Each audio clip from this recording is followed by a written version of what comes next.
Okay, good morning everyone. So, we are in the last topic, lesson 17. So, our topic is all about reading, writing, and recording. So everyone, please read the objectives. And next lesson, the students will be able to take notes of the importance of incorporating reading, writing, and performing music in class. Realize the positive benefits and outcomes these activities bring to class, and learn what the significantly being done in class after the reading strategies. Okay, next slide. So earlier in this module, we learned the music type of the language. So as we learned before previous topics from 1 to 16, so music is a type of language. So language and music share many main common things, and because of this nature, similar approaches when teaching language, such as reading, writing, will be employed. So poetry and drama, which are recited on stage recitals, this lesson hopes to share with you stage are parallels of music performances like concerts and recitals. This lesson hopes to share with you the teacher why and how these activities are to be integrated in class. So, kung mabantayan na sa everyone nga, kung sa language, na-reading and writing, nakikatong poetry and drama, while sa music po, na-apply ka po performances on stage like musical drama or musical play. Then, so think, reading, writing, and performing. So as we have seen in the previous chapters, music is multi-faceted subject. Since many activities are naturally used to teach it. These activities are essential for the children's maximum understanding, appreciation, and enjoyment of musical concepts. Unlike other subjects, where the main mode of delivery is through giving lectures, teaching music requires different approaches. So we'll know that in teaching music, there's different approaches. Like for example, kung ibang topic karong nga morning is you will let your people sing. So kana nga pan, primero imo ito din. After that, imo na jud siya i-kanta yung sample na para makuha na rin nila. Hindi mo kay lecture na kakapag yung tao natin, lecture na so wala learning, di ba? So number 1, lectures and presentations.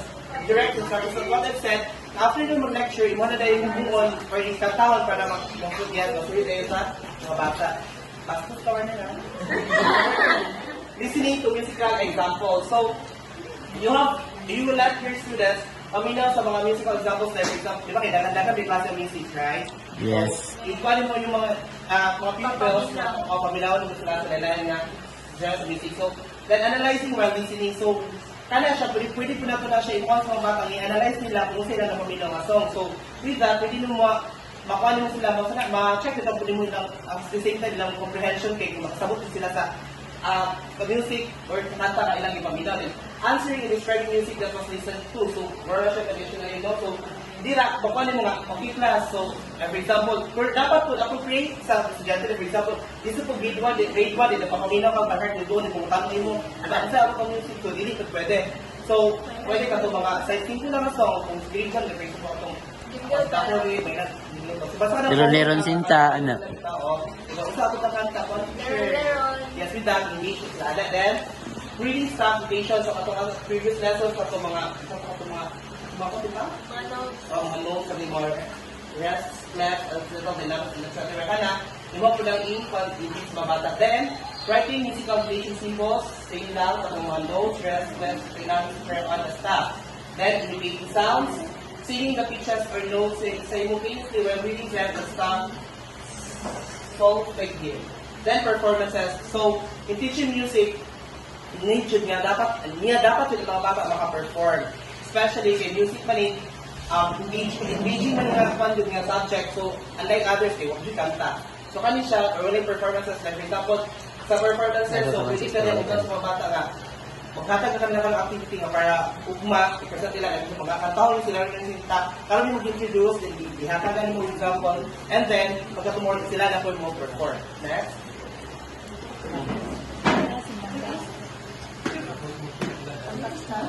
Okay, good morning everyone. This is a continuation of our report. So let's move on to reading music. So, the children pick a number. Patay. Okay, count one side. 1, 2, 3, 4, 5, 6. Erwin. Listen, Erwin. Paminaw, good mo on. Basa.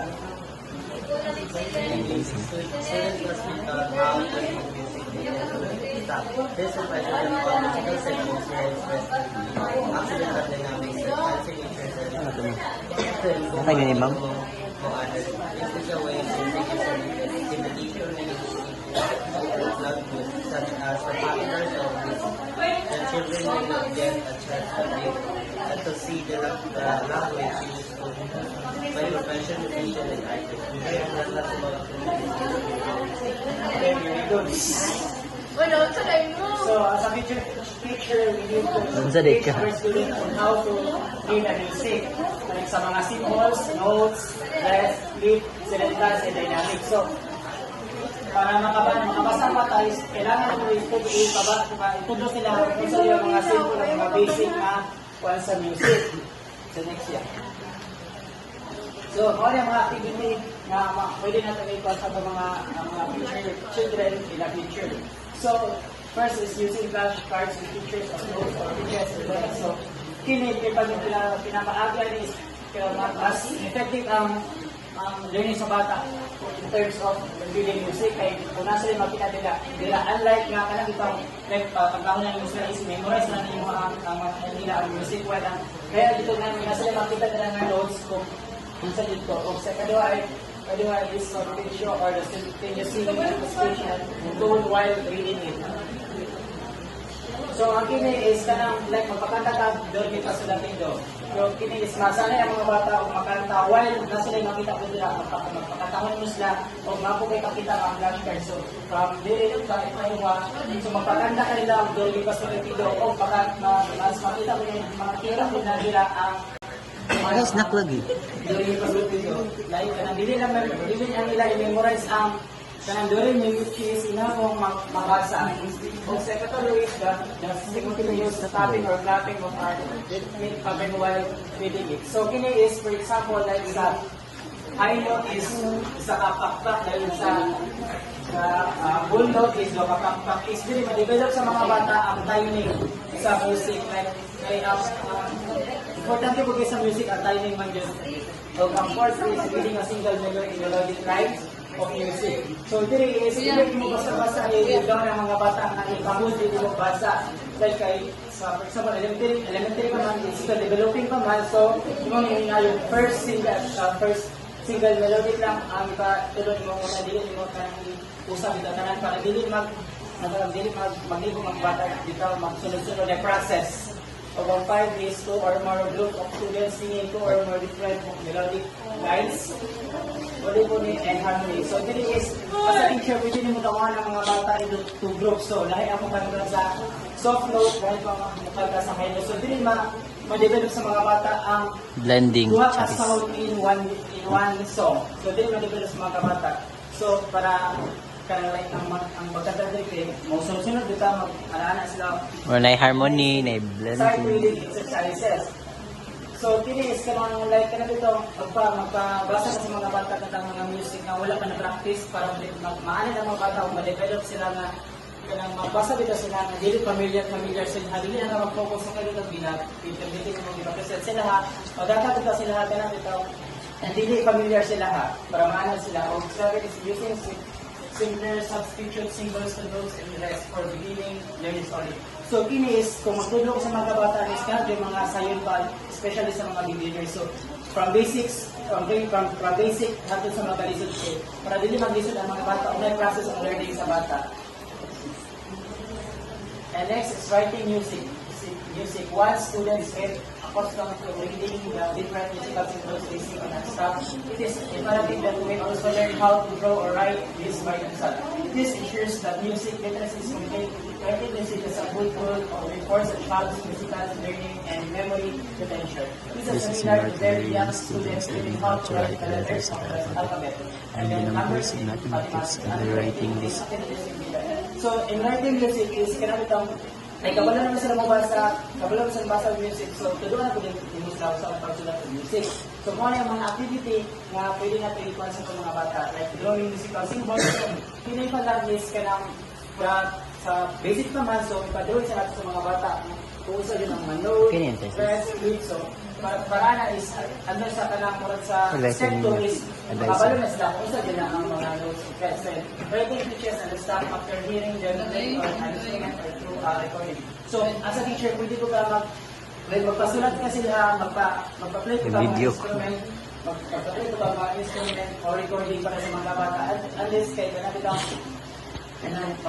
mamino nila, well, magsulat din sila. And writing teachers and the staff Una, no? corresponding teachers with letters and solve past syllables and composing short original tones or melodies. So, as a future teacher, imagine, tagaan mo siya sa mga bata na magsulat sila na have own nga tones or melodies. Para maanas sila nato sila, makabalo sila, and composing short original songs or lyrics. So, let the students na mag-compose ng ilang original nga kanang song nito.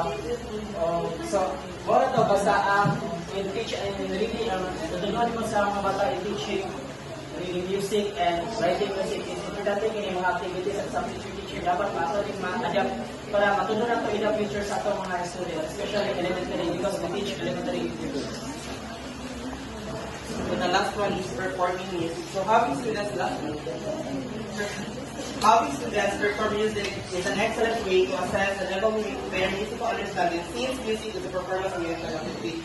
So kaya po ipaperform yung estudyante, dili yung assess mo ilahang excellent way or ilang musical understanding. So dili mo bawaan no. Napasay knowledge. Ha? Oh.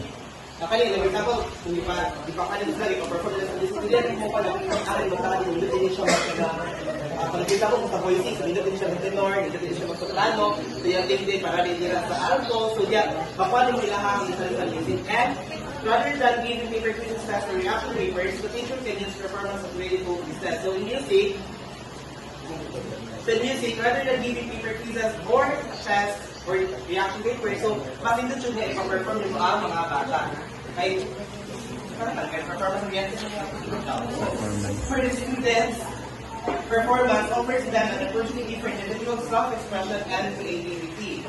This also builds in them self-esteem, confidence, and cooperation, especially when performing with 100 classmates or a group. So, in giving performance sa mga bata, mag-boost sila lang sa mag-build or mag-boost sila sa self-esteem, or confidence, and cooperation. So, kung for example, si teacher ngayon, i-group mo into 3 groups, so bigla, mga-cooperate sila, and maka-perform ka na, umulang ka, so, maka-perform ka, yung confidence na so, may hindi mo, sa feel, mag-sus, yung self-esteem, di ba?